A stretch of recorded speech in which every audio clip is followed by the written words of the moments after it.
영상을 보기 전 구독, 좋아요, 알림 설정 부탁드립니다. 2024 대한민국 국방산업 발전, 대전에서 현대로템은 K3 차세대 스텔스 전차 모형과 재원을 공개했습니다. 현재 차세대 전차에 대해 전 세계적으로 빠르게 개발이 진행되고 있는 상황입니다. 현재 미국과 독일, 러시아가 이 분야에서 가장 앞서 나아가고 있습니다. 차세대 전차의 경우 기존 전차보다 주포인 활강포의 위력을 더욱 강하게 만들고 적의 대전차 미사일과 같은 공격에 대해 자체 방호 능력을 강화시키고 스텔스 성능까지 갖춘 하드웨어 업그레이드가 있습니다. 소프트웨어의 경우 인공지능으로 자율주행을 하는 분야까지 개발되고 있는데 대한민국도 이 추세에 늦지 않게 지속적으로 개발하고 있습니다. 그 연구가 현재 어디까지 왔는지에 대한 재원과 형태에 대해 이번에 공개를 한 것입니다. 차세대 전차의 경우 총 중량은 55톤 이하로 측정되었습니다.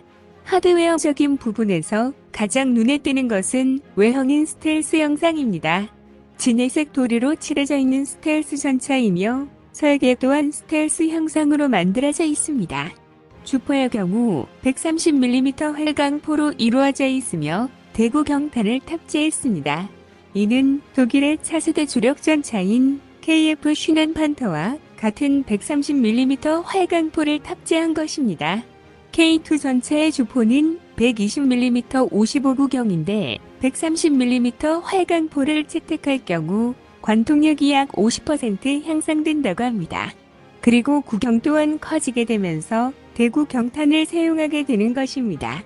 그리고 원격 사격 통제 체계가 탑재되어 있고 승무원은 2명에서 3명으로 추정됩니다.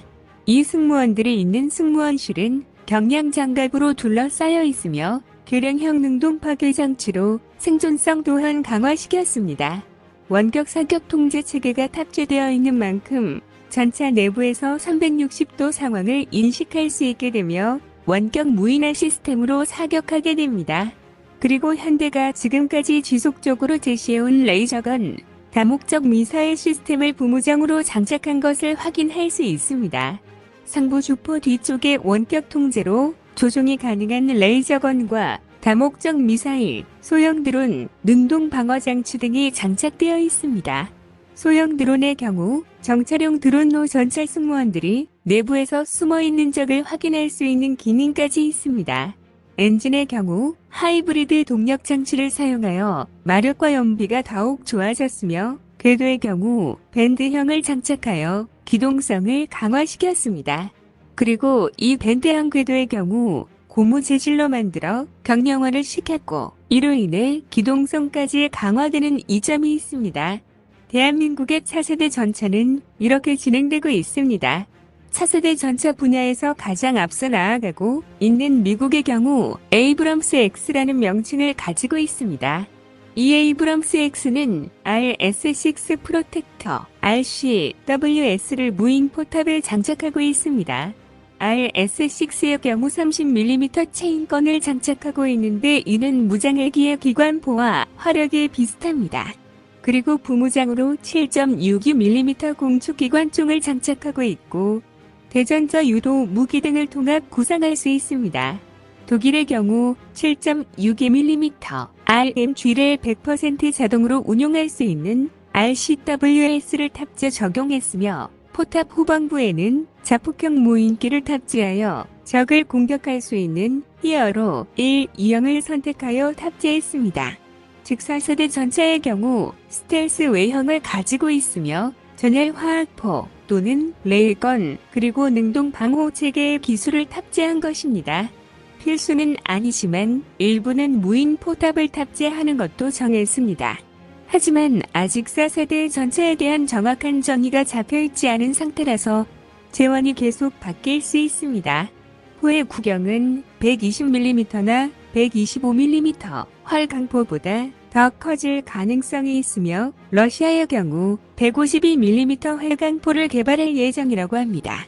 독일의 경우 현재 130mm 활강포를 개발하고 있으며 2025년도에 양산에 들어갈 예정이며 이 활강포를 KF 슈난 판터에 탑재할 예정이라고 합니다. 전차의 경우 3세대와 4세대 사이에 3.5세대라는 버전이 있습니다. 3세대 전차의 개량판이지만 기존 3세대 전차와는 큰 차이점이 있다고 판단하여 3.5세대라 불리고 있습니다. 가장 큰 특징은 데이터 링크 기능으로 인해 시가전을 진행할 시 아군의 위치를 파악하여 부대가 유기적으로 움직일 수 있습니다. 헌터킬러 기능을 탑재하여 컴퓨터로 목표물을 자동으로 추적하여 차체가 많이 흔들리는 기동을 해도 지속적으로 탐지하는 기능이 있습니다. 그리고 외부에 탑재된 기관총을 리모컨으로 무인 조종을 가능하게 하여 승무원들의 생존성을 조금 더 높여주는 기능도 있습니다. 방어력의 경우 적의 성형자격탄이나 날개 안정 분리 철갑탄에 대한 방어를 할 수 있는 복합 장갑과 측면을 방어할 수 있는 반응 장갑을 적용했습니다. 그리고 장갑으로 방어를 하는 기능뿐만이 아니라 능동 방어 체계를 도입하여 생존성을 올렸습니다.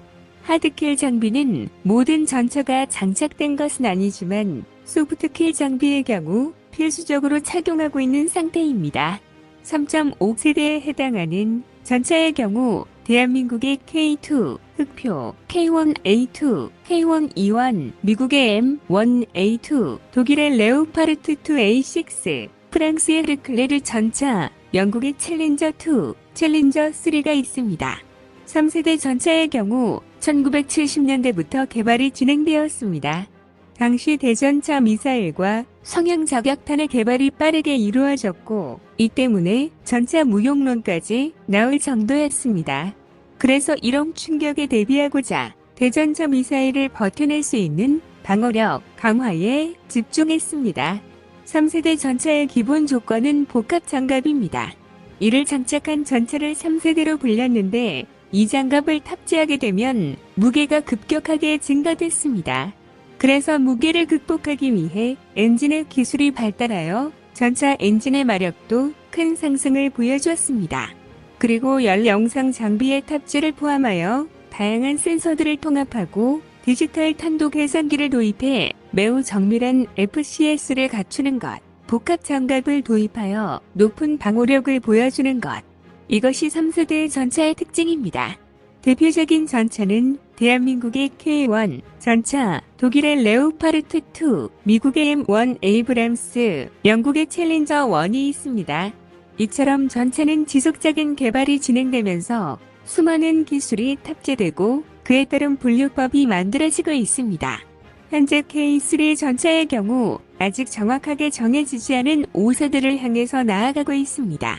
대한민국이 다른 나라의 전차 기술력보다 더욱 뛰어나 5세대를 선도하고 이 기술력을 전 세계적으로 인정받아 많은 수출을 이루길 간절히 기원하겠습니다. 더 많은 이야기를 원하신다면 구독을, 이번 이야기가 좋았다면 좋아요를 눌러주세요. 감사합니다.